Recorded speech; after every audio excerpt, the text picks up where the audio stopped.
This is the Olymbros T3 digital trail camera. It's actually designed to photograph the wildlife. You can also use it for security. It's got a 16 megapixel sensor, will record video at 1920 by 1080, which is full HD. It will also record photographs of 16 megapixels down to 5 megapixels. This is how it arrives. It's got a 0.6 second trigger time, and you can set a passcode in there so that nobody can access the camera. It takes 8 AA batteries and they're not supplied. It's got a TV out, USB port, SD card and a 6V DC external power port. It's IP65 rated. Inside the box we've got the camera, the mounting strap, a USB to mini USB lead, a set of instructions and the warranty card. So I'm going to put the batteries in. It takes 8 AA batteries. I've purchased rechargeable batteries for the camera. So that's the batteries in. I'm going to put in an SD card, so we'll put that in.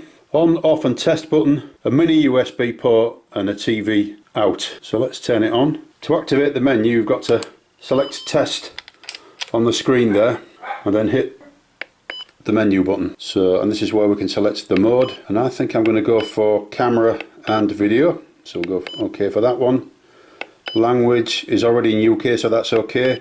Photo size, you can go from 16 megabytes, 12 megabytes, 8 megabytes, 5 megabytes, 3 megabytes or 1 megabyte, and I'm going to go for the maximum, which is 16. OK. Video. Now I'm going to record in full HD, 1920 by 1080. Picture number, this is how many photographs it will take, and I'm going to take 3 photographs, I think. I'll go for the maximum on that. Video length, to change the video length, and I'm going to go for the maximum, which I think is 30. So I'm going to select 30 seconds. Interval, I think that's how long between each video. Don't know why, but I'm going to go for 30 seconds. Sensor level, and I'm going to go for high sensitivity. Set date and time, so 2018. It's actually quite easy to do if you're not filming at the same time. Date stamp. Timer. Time lapse. I'm not interested in time lapse at the moment. I might try that later on. Password set. Audio is on, that's fine. And we'll format the memory card.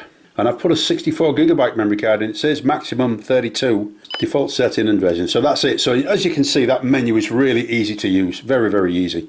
And then I'm going to turn it on. And it goes on a timer, I reckon, so that you can set the camera up, turn it on and then clear off. On the base of the camera we've got a 6mm tripod mount, which is very useful. An external DC power input.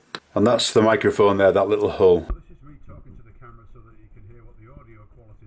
So transferring files across from the camera to the computer is pretty simple. You put the mini USB lead in the side there. The camera will detect that it's connected and it will ask you if you want mass storage or PC camera. Just select OK. That connects to the computer and there you have all the videos. One more thing, if you select PC camera, which is situated underneath mass storage, it turns the trail camera into a PC camera. So the strap that's supplied with the camera is really simple to use. It's just a spring-loaded clip, so I'll attach it to a tree so you can see that.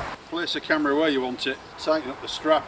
But I've found it's very difficult to work out where the camera is pointing, and if you open the camera up to see, this is the camera here. So the camera swings out of view basically, but as you actually swing it round to where you want the camera to look at, it closes the box so you can't see the screen. Now I'm pretty sure that that will be the same for any of these cameras, but you need to take real care about where you're placing it and where you think it's pointing, because I've used this camera for a good few days now and I've quite often got it wrong. I much prefer using it on a tripod purely because you can see exactly what the camera's looking at and set the camera up really, really easily. So what I'll do now is I'll show you some of the footage that I've captured with the camera, and then we've got a few problems with the camera and I'll go through those once I've shown you the footage, but I've got some reasonably good footage for you guys to look at.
The first camera that I got had an intermittent problem with the screen where when you turned it on, the screen was just a blank white screen and it wouldn't come on. Now, I contacted the retailer and they sent me another camera out straight away. Then when the replacement camera arrived, I couldn't get into the camera. Now, these clips at the side were stuck fast. Thought at one point that I was going to have to break the camera to open these catches. I managed to open them without breaking them. And then what I had to do was file inside there with one of my daughter's nail files to open them up, and then after that they've been okay. But a lot of people would not have been able to open it. Saying that, once I'd filed it with the nail file, it's been absolutely fine. And then the third issue that I've had with this camera is that I've got it set to record for 30 seconds and it records for basically as long as it wants to. 2 seconds, 3 seconds, 4 seconds. There's a lovely video that I've shown you on this review where there's a deer in the night time and it's in the infrared light. And it's what's right in front of the camera. It's a lovely shot and it's 2 seconds long. And then there was another shot after that with the deer's bottom walking out the camera. If it had been recording for 30 seconds, then that would have been a really fabulous recording. So those are 3 problems that I've found with this camera. Other than that, I think the video quality is pretty good. The menu is really easy to use. Really, that's a big plus on any of these things, having a decent menu. I personally think that it's a good quality product, but there are obvious issues with quality and control when it comes out of the factory. So I think if you get one without any problems, you'll think it's a good camera. I don't know what to say. I think it would have been 4, maybe 5 stars without the issues that I've had. But because of the issues, I can only really give it 3 stars, which is average. And I think the camera is actually better than average. But I can only go by what I've found and the issues that I've had, so I'm going to give it 3 stars. And I hope you found this review useful.